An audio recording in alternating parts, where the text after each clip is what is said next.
السلام کے پیچھے حضور کی سواری پہ بیٹھا ہوا تھا اور میرا سینہ حضور کی پشت کے ساتھ مس ہو رہا ہے۔ سبحان اللہ۔ شان دیکھیں، تاجدار کائنات کے ساتھ حضرت عبداللہ ابن عباس بیٹھے ہوئے ہیں اور سواری کے اوپر کوئی بڑی سیلیبریٹی ہو نا، کوئی بڑا شخص ہو، اس کے ساتھ بیٹھنے کا موقع ہمیں مل جائے تو لوگ کہتے ہیں کہ یار یہ بڑی بات ہے کہ میں اس بڑے شخص کے ساتھ بیٹھا ہوں۔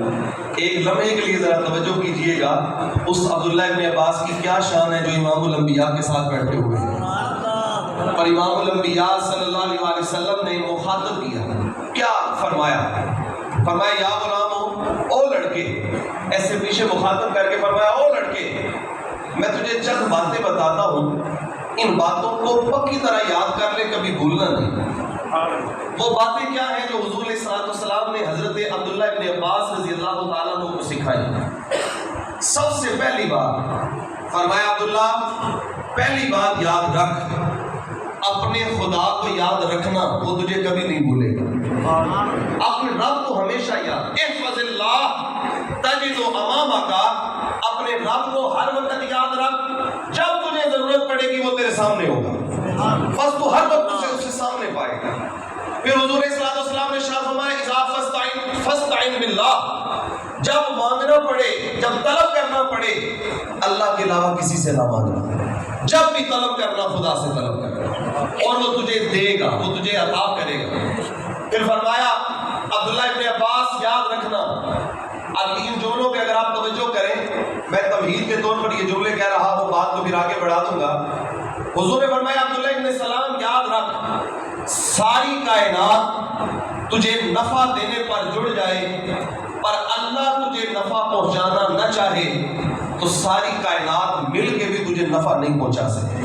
سبحان اللہ۔ یہ ایمان بیان کر رہا ہوں، یہ عقیدہ بیان کر رہا ہوں، یہ ہمارے روزمرہ زندگی کے معاملات میں ہمارا جو ایمان ہونا چاہیے یہ بیان کر رہا ہوں۔ پھر حضور نے فرمایا عبداللہ ابن عباس سے ایک بات یاد رکھ لے، ساری کائنات تجھے نقصان پہنچانا چاہے اور خدا تجھے نقصان پہنچانا نہ چاہے تو کوئی شخص تجھے نقصان نہیں پہنچا سکتا، یہ یاد رکھ لے۔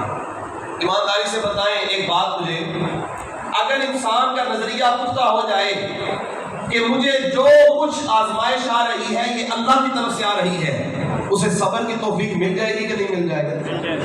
اور اگر اسے یہ پتہ چل جائے کہ جتنا نفع ہو رہا ہے یہ اللہ کی طرف سے ہو رہا ہے، شکر کا درجہ مل جائے گا کہ نہیں مل جائے گا؟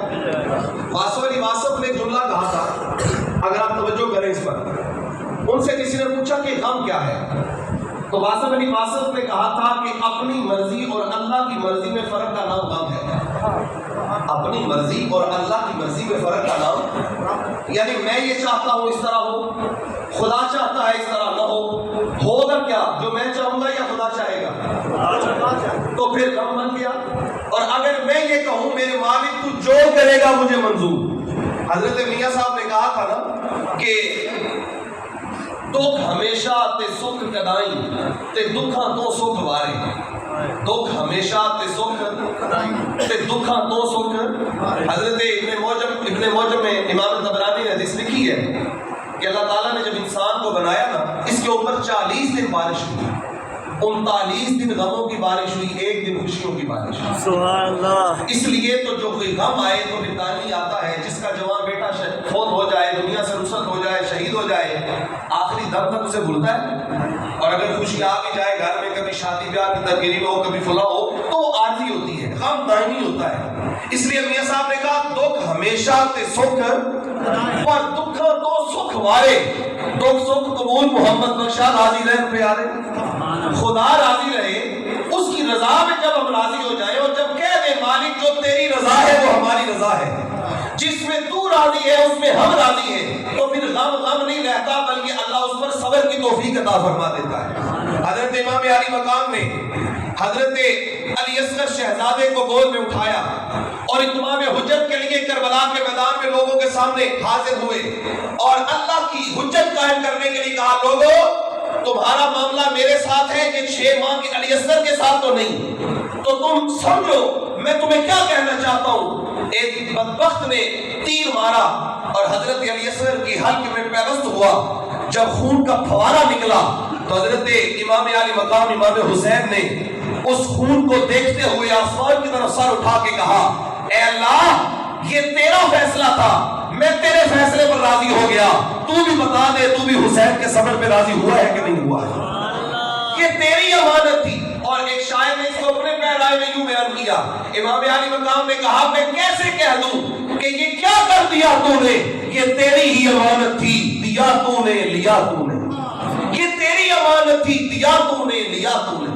جب نظریہ پختہ ہو جائے، اللہ کی بارگاہ میں یقین پختہ ہو جائے کہ جو خدا چاہے گا وہ ہوگا، اور نفع پہنچے گا تو خدا کی طرف سے، اگر آزمائش آئے گی تو خدا کی طرف سے، تو پھر انسان کے لیے صبر اور شکر کا درجہ آسان ہو جاتا ہے۔ اور پھر حضور نے اگلی بات ارشاد فرمائی، فرمایا عبداللہ ایک اور بات بھی یاد رکھ، جب تیرے اوپر خوشحالی آئے تو پھر اپنے خدا کو کبھی نہ بھولنا، اور جب تو تنگ دست ہوگا وہ تجھے کبھی نہیں بھولے گا۔ خوشحالی میں اپنے خدا کو یاد رکھنا، تنگ دستی میں وہ تجھے یاد رکھے گا۔ میں ایک جملہ اگر کہہ دوں، اپنے دوستوں سے اکثر کہا کرتا ہوں، ہم نے اپنے غموں کا رشتہ خدا سے جڑا ہوا ہے اور خوشیوں کا رشتہ شیطان سے جڑا ہوا ہے۔